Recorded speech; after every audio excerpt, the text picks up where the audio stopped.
Over the course of this project, we're going to assemble a vector-based pirate flag inside of Illustrator, and I'm currently viewing the flag, the final piece of flag art. It measures 5 feet wide by 3 feet tall, so it's very large. It's ultimately a product of Illustrator's Live Trace feature. But if you've ever thought of Live Trace as being some sort of automatic art creation tool, it is nothing of the kind, as you're about to learn. This project involves every bit as much artistic labor as working with something like the pen tool. Note that this is an entirely original project, so you are more than welcome to use it in any way, shape, or form that you see fit, with one provision.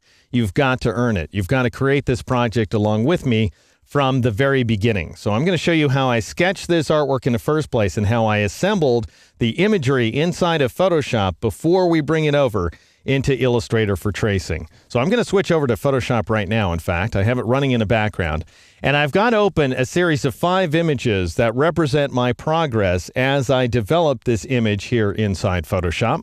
I start things off with this image here. It's a ballpoint pen sketch. So I just took a pen and began sketching this on a piece of paper. And I was working from a few photographs that I had of skulls, but I had to sort of mix and match the skulls to come up with this image. And notice that some of the contours along the skull are fairly realistically rendered. For example, the eye sockets and the cheekbones, this hole for the nose, and so on. I didn't really pay that much attention to the teeth. I just kind of whipped them in. I don't even know how many teeth there are. Obviously, an object without any ears isn't really going to be able to hold on to earrings. So I took some artistic license. We have some ghost eyes on the inside and so on. Now, I couldn't just work with this ballpoint pen sketch, even though I did go ahead and scan it in just so that you can see it here. I didn't actually bring it into Illustrator because Illustrator's Live Trace feature would try to trace each and every one of these scribbly lines. So somehow I had to take this sketch and turn it into an ink drawing that featured all of this scribbly stuff in black and everything else in white. And that's how I came up with this rendering here. So this is a separate piece of paper, just laid it on top of the first one and traced the skull using a Sharpie. And that's all that's going on in this case. Now, I didn't even have a light table to work with. So I ended up having to lift the page several times in order to keep track of the original sketch so that I was matching the details. That doesn't mean that I necessarily came up with an impeccable piece of art.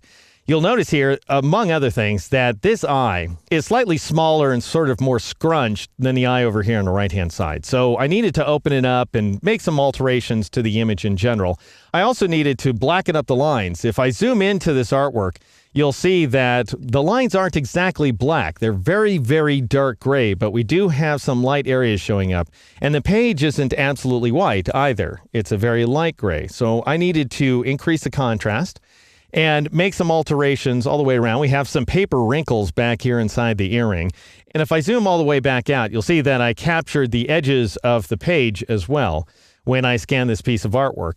The other big thing that's missing here, you may notice, is there are no sabers. I've got the skull drawn, but I do not have the sabers rendered in the background. I knew I wanted to use sabers, wanted to have nice sharp sabers instead of crossbones, for example. However, I didn't have room to add them to the piece of artwork because I drew the face too big in the first place. Now, I could have drawn on a bigger piece of paper, which would require me taking a second approach to the project. I didn't want to do that. But also, this was a small scanner. It only accepted letter-sized pieces of paper, so I had to fit everything on that page, which means that what I ultimately needed to do was take this skull and shrink it, which is something that's hard to do in the real world, whereas once you take it into Photoshop, it's no problem. So I went ahead and took this original piece of Sharpie art, and I converted it into this here inside Photoshop. So it doesn't look all that different. However, the lines are nice and black, the paper's nice and white, we don't have any of those paper edges showing up, and the eyes are rendered a little more proportionally vis-a-vis each other and the larger skull as well. And I did that using the liquify command, and we'll see how that works later. I'll run you through the entire process. But the other thing I wanted you to see was at this point, I went ahead and took this image and I went up to the file menu and I chose the print command. And it's very important that you use a halfway decent printer.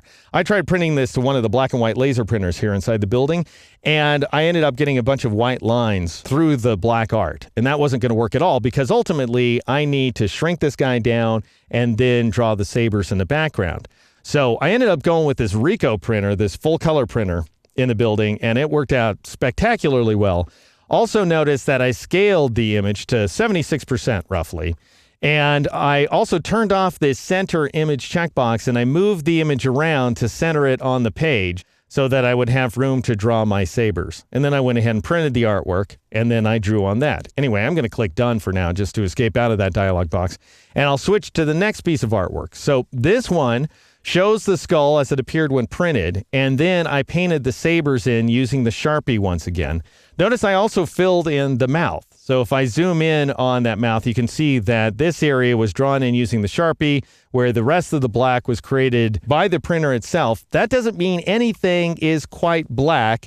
And again, the paper isn't quite white, so we still need to darken up the details. And I wanted to make some additional modifications to the art. For example, I'm not happy with the fact that the handle of this saber is touching the jaw. That's not something I meant to see happen. And there's a few other details that need adjustments. The eye is still not quite right. This blade is too thin, you may notice. And so there were some changes I needed to make inside of Photoshop before I got this final piece of artwork here with the nice black lines, the white areas inside the skull, the red background, the red eyes as well, and a few other details going on. What I'm going to do is I'm going to walk you through the process of converting this piece of artwork here, my final Sharpie drawing, to this final imagery here inside of Photoshop in the very next exercise.